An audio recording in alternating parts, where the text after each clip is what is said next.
Yo, what it be? It's your girl ShykaTee with the Tea on Life, and today I'm gonna be giving you the tea on the tummy. All pun intended. We're talking all things IBS, so if you've experienced it, think you're experiencing it, or want to prevent yourself from experiencing it, then make sure you watch this entire video because listen, it's about to change your life. Now brace yourself because some of this stuff may be a little TMI and a little outlandish, but guess what? I don't care. I believe in being humble, open, and transparent. So if y'all ain't ready for me to be see-through, then go ahead and slide right now because all I'm gonna do is keep it Bambi's daddy. Now go ahead and bring on that drop. Yo, what it be? It's your girl ShykaTee with the Tea on Life, and this is my YouTube channel.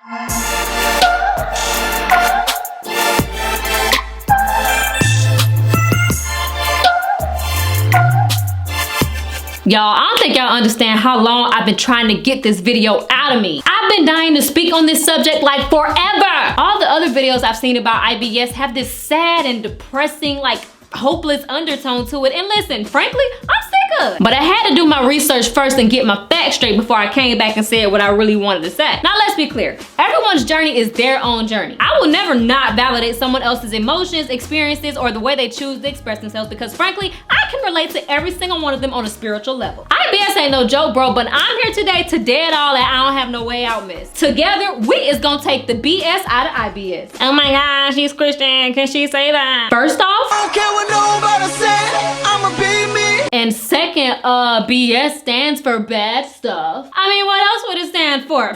As I was saying, we gonna take the BS out of IBS so that all we're left with is I.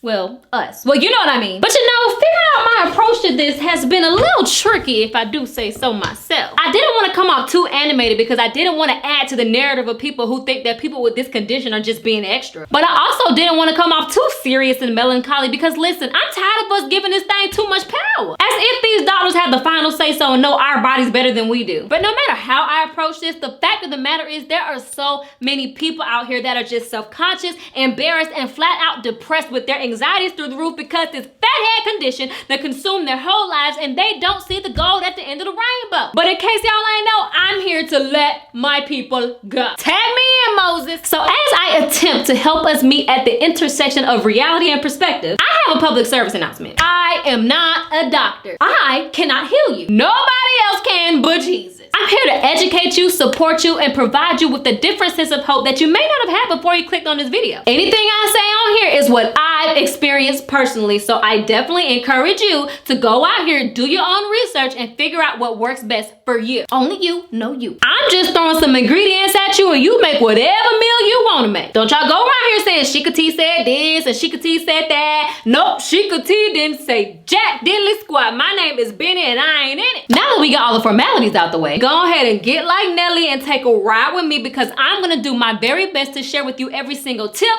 revelation, and ounce of knowledge that I've learned on my journey. And with that being said, this video is definitely going to be divided up into a few different segments because I don't want y'all to get bored and I want y'all to stick with me because we is going places. Y'all ready? Leg out. First off, Shyka, what the fudge is IBS? The devil, that's what it is. Speaking scientifically, IBS is short for irritable bowel syndrome. Doctors use IBS as an umbrella term for a bunch of disruptive things that happen in your tummy tum-tums that just make your life miserable. If you ask me, doctors was like, listen, I don't know what this is, but let's just slap a term on it and call it a day. It really sucks because those of us who have suffered from it or are suffering from it, they typically don't have a definitive plan for treatment and it really is all trial and error. And that's the worst part of this whole thing, but don't worry, we'll get to that later. The most common symptoms of IBS include constant bloating, repeated pain in your abdomen, and a significant change in your bowel movements such as diarrhea, constipation, or both of them. Talk about being full of crap. Too soon? And on top of all that, it's a whole freeloader. And no, it couldn't just come by itself. It had to bring a couple friends with it. Friends named not being able to burp, inflammation, and trapped wind. Well, at least for me it did. Now, as I share my experience, the goal of this video is to chip away at the anxiety of it all bit by bit. And one way I know how to do that is to tackle it from a literal yet science fiction perspective. For instance, have y'all seen Osmosis Jones with Chris Rock and them? That is my jam, no jelly, and ever since I seen that movie, I literally personify everything that goes on in my body. It helps me release anxiety and get a little bit of my control back, and I'm hoping that's what it can do for you too. I be like, just pop the ibuprofen, go ahead and body these antibodies. Body, yaddy, yaddy, yaddy, yaddy. Sorry, I'm childish, let me me grow up. Now let's apply this Osmosis Jones approach to IBS. Now we don't know what causes IBS, but we do know that it could be anywhere from genetics to stress. Now check me out. What if our antibodies and other big words in our immune systems is going toe to toe together, right? Like right now they like scrapping, making it happen, you feel me? And then what if they're leaning up against our nerves and our cells and stuff, causing us to feel pain because it's fighting for us. It's fighting to get back into a level of balance. That big old fight in our stomach is making us feel all this discomfort. My theory is either we were born with some sensitive tummies, or this is just our body finally reacting to the many years we did not choose the most beneficial route for our health, i.e. overdoing it with processed foods, not getting enough nutrients, not giving yourself enough variety in your diet, or just overeating in general. Again, this is just a theory, but what has brought me peace is me thinking that this is our bodies just asking for us to make some changes and stop ignoring what it's trying to tell us. If you think of this as your body is just doing exactly what it was designed to do, which is fight for you, aka signal you when something isn't right, then it kind of takes away the hopelessness of it all. At least it did for me. When we get a cough, we're quick to go find us a cough drop or drown ourselves with some NyQuil, when in all actuality, it's just your body telling you, hey, get this ish out of me. All these man-made things we put into our bodies may provide instant relief, but what if we just allowed our body to do exactly what it was designed to do sometimes, instead of just jumping for it and looking for a prescription? I ain't medicine shaming, but all I'm saying is, you know, give your body some more credit. It knows what it's doing. The natural fighters in our body probably just feel so sad and disrespected. They probably like, dang, what am I good for? And we're like, absolutely nothing. Wow.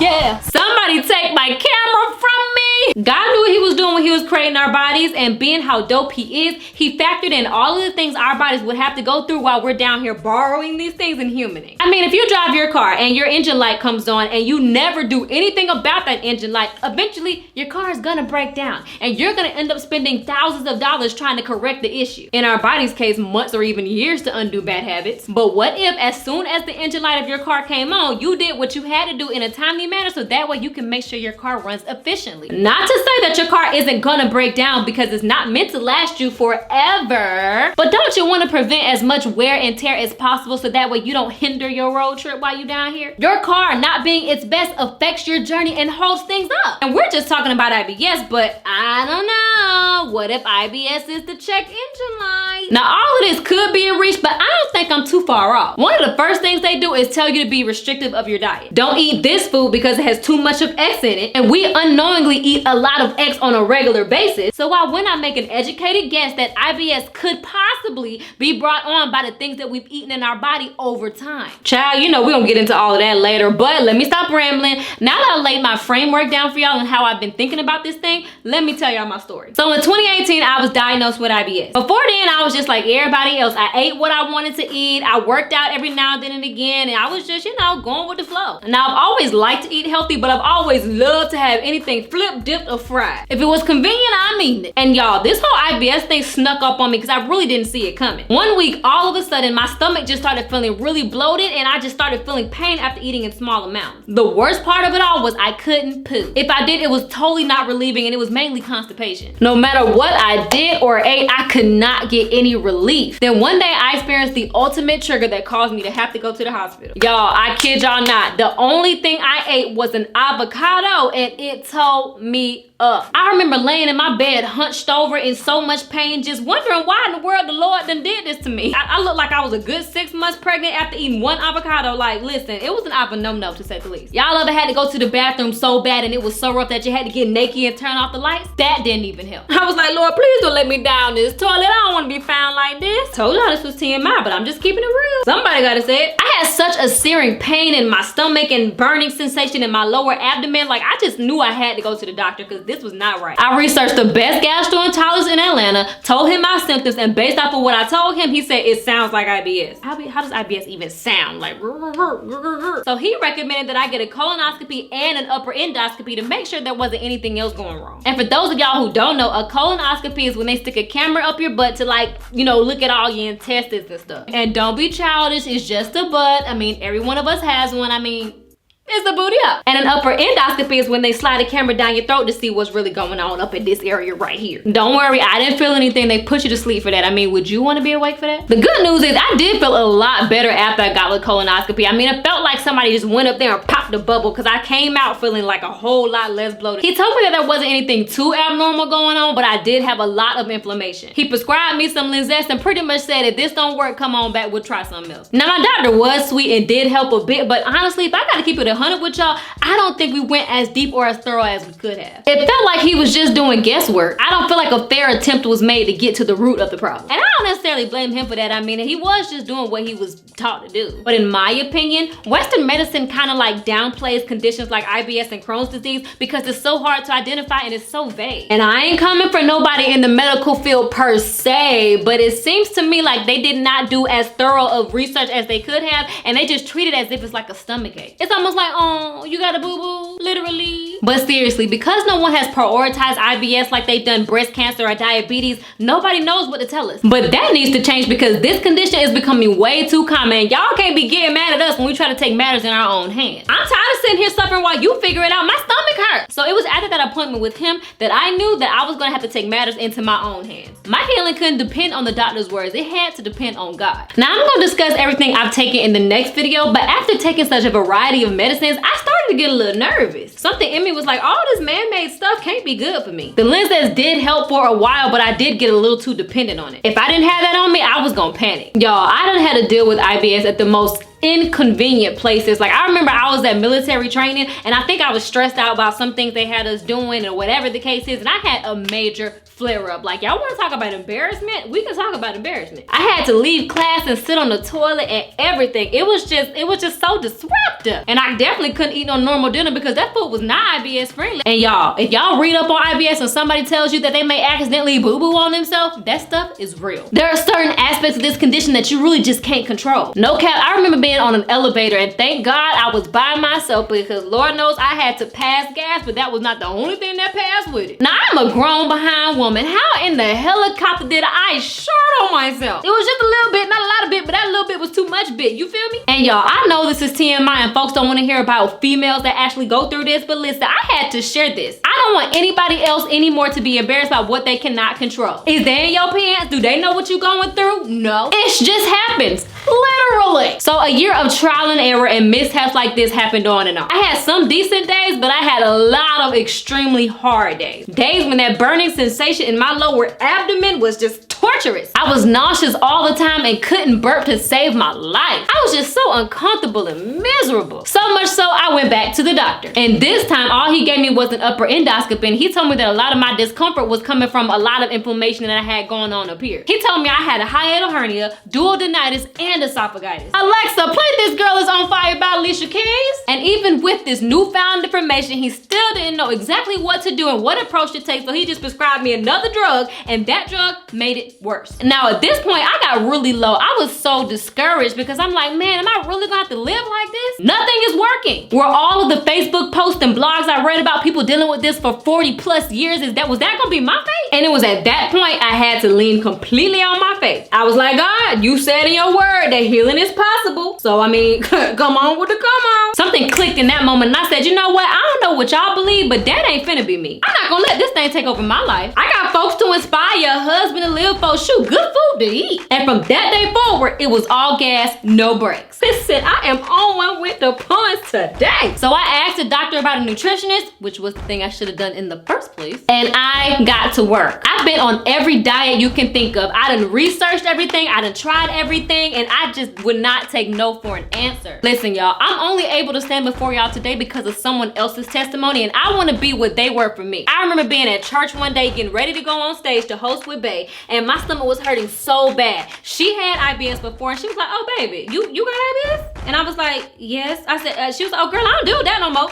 I was like, oh my God, what do you mean you don't do that anymore? And I am so thankful that I am not where I was a year ago. For me to get to where I am now is nothing but the grace of God, because I had no idea when I would ever get here. But I did, and better days are possible, y'all. Having IBS shifted my life completely. What they don't talk about is how bad your mental health is affected. How this condition opens the doors to so many different things like self-guilt, self-condemnation, judgment, fear, anxiety, depression, and not to mention even the possibility of developing an eating disorder. A lot of doctors do not have a set treatment for this, and they just leave you out here hanging to dry. I wish they would have just provided a food therapist first instead of just throwing a prescription at us and just leaving us out here to figure it out ourselves. I mean, with this condition, you are so scared to eat because you don't know what you can do to trigger yourself. For me, I stopped trusting my decision making altogether, and I just rather not eat just so I can avoid the pain. And that pain is the worst pain I've ever felt in my life. Now, a lot of people may experience mild IBS and discomfort, but mine was so severe. Like, I remember it was so severe, I had to call my then fiance at like 1 o'clock in the morning asking him to pray for me. I was just crying so bad. I was like, I didn't mean to eat it. I thought I did good. What did I do? Why is this happening to me? I was so careful. What had happened? I was pitiful, y'all. And he felt so helpless because there wasn't anything he could do to help me. I was up 4 hours straight that night with constant pain, and the only thing I could do was grin and bear it. I wouldn't wish that pain on my worst enemy. I mean, water would even trigger me. How in the fudge do you expect for me to have any type of hope when something as essential as water is taking me out? But this is a video about hope, right? Now, I'm not exactly where I want to be just yet, but I am happy to report to you that I officially have my life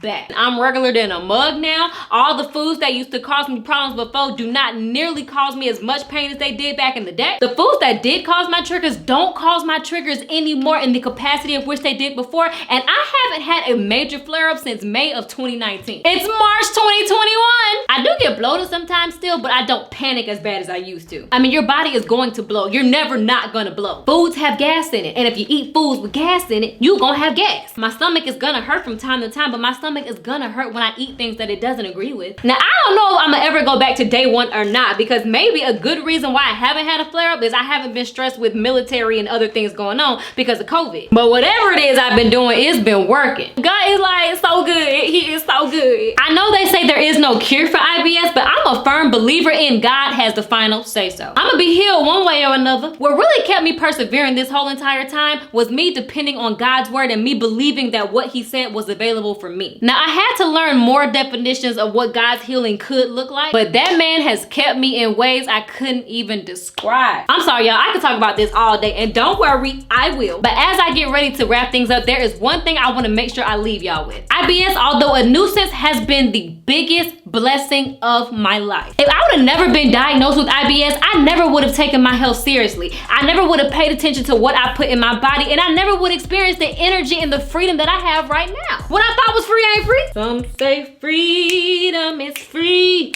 but I tend to disagree. That for my army folks. I say who? But God is so faithful. He is so strategic, and he never left me through this process. I learned how strong I was and what I was capable of surviving. God produced a character in me that I didn't know I had. And y'all wanna know the best part of the whole thing? God birthed in me a whole new purpose. Let me explain. Because I've been through so many ups and downs with this condition, I kind of developed a whole new love and respect for holistic health and wellness. So much so that I have decided to, drum roll please, become a certified holistic nutrition coach. It's so funny, y'all, because I've always wanted to do something like life coaching, but I never knew how I was gonna get started in it. I received a full scholarship to attend the Institute of Transformational Nutrition. That's right, your girl got a full free ride. I ain't never had a free ride before in my life. But lo and behold, God worked that thing on out for your girl, and I was July of 2020's BIPIC scholarship. Yep, her, she, me, did that. Come on, somebody. First name she, last name did that. It's only a 1-year program, and y'all, I have learned so much. This course gives me all of the life I need. Like, I get to help people now. I get to learn about our bodies in depth and about what we expect, and I ain't gotta spend a fraction of my whole life to do it. It is one of the best accredited schools in my field, and it is one of the only schools that are certified by the National Holistic Board thing, man, stuff. Yep, that's them. NAMP, look them up. I am about to be certified. I'm set to graduate right now. All I gotta do is pay my certification exam fee, and then hopefully by my birthday, your girl will give herself a bomb.com birthday present, and that's a new career and passion and love of life. Listen, when you get in alignment with God's purpose for you, man, listen, everything starts to flow. And y'all, I even got a new name for myself. Now, y'all know film will always be my first love, right? I was like, God, okay, you've given me a whole new purpose, a whole new passion, but how in the world can I blend the film industry with the health and wellness industry? They don't go together. I mean, do I have to give up one for the other? And then it dawned on me. Who said I gotta pick or choose? There ain't no set blueprint for how to follow your dreams and how to get what God has for you. All you gotta do is say yes to his will, and he will do what he got to do. So basically, I'm sick of society telling me about the hierarchy of things and all of that. So I said, I'm gonna figure out a way to blend it. So I was thinking, another word for holistic is integrative, because you're like blending a bunch of different stuff to get to one common goal, right? So I was like, bam! The integrative, creative. Y'all don't see me with the creativity though. Shout out to my line sister B for hooking me up with the logo. Y'all see this? Y'all see this? You see this? This a carrot. That's a carrot. I'm gonna integrate my love for film with the other thing I love, which is holistic health and wellness. And y'all, the reason why I love my name so much is because like we're all integrated creators. When you think about it, it's like adult play on words. Like think about Pinky Cole, slutty, vegan, sex, food, blended, hello, got $1 billion industry here, people. Shaquille O'Neal's an integrative creative. I mean, hello, the man's got freaking, he's a doctor, got hot wings and insurance, and like my man's using everything to make his coin. And y'all know how I feel about mental and spiritual health. God just gave me the physical. Like, come on, bro, who knew? And I know that as I continue to get outside my comfort zone and learn, that I will be exactly where I want to be, and most importantly, I will be able to help other people get there too. And why am I so sure? Because healing is possible. Listen to me clearly. You can live freely from the everyday effects of IBS. Now, healing may look different depending on who it is, whether that means symptom management or absence of symptoms at all. But regardless, healing is possible. Why? Because God says so. And don't you let anybody tell you different. You are never without hope. You are never without a way out, and you are never alone. You wanna know why? Because we're all in this together, and I don't know the words to the song, so I'ma stop here. All right, y'all know me. I can keep going about this forever and ever, but I told y'all I'm gonna break this video up into segments, so go ahead, get y'all a snack or something, and then come back for the next video. Because y'all, we really need to be mindful about what we put in our body. Most diseases can be fixed by a simple dietary change. And if we're out here trying to live our best life, we have got to be our best selves. And the only way we can be our best self is if we take our health and make it a priority, a non-negotiable. Do something about this now before you have to. Listen, that when you have to, it hit different. Now, in my next couple of videos, I'm gonna go further into detail about what did help me, what didn't help me, every diet I tried, and some of my favorite recipes that got me through. And listen, y'all, on the plug on the IBS season, stick with me so your food can be flavorful. If you can relate to anything I've shared in this video, or even have any tips that you want to share with other people, please put the comments down below and let your girl know. Please like, share, and subscribe, and most importantly, share this with somebody that you know may need it. You may know something that we don't know. And listen, I am a witness to the healing power of the comment section, okay? All right, y'all, my mouth is dry, my hair is oily, and I'm ready to go to sleep. So I'ma holla at y'all later. Peace and blessings. And remember, peace up, anxiety down.